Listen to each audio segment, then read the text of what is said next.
எனக்கு ஜலம் கொண்டு வர சென்ற பார்வதி ஆனவர்கள் இன்னும் வரவில்லை. அதனால எனக்கு தாளமான வல்லையோடி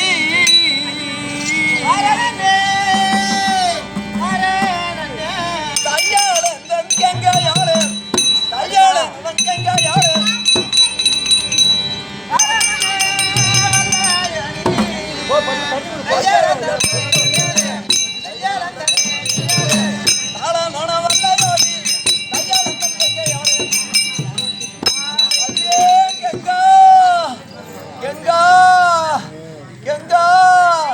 இந்த வேலை என்ன வந்து பார்க்க வேண்டும் கெங்கா.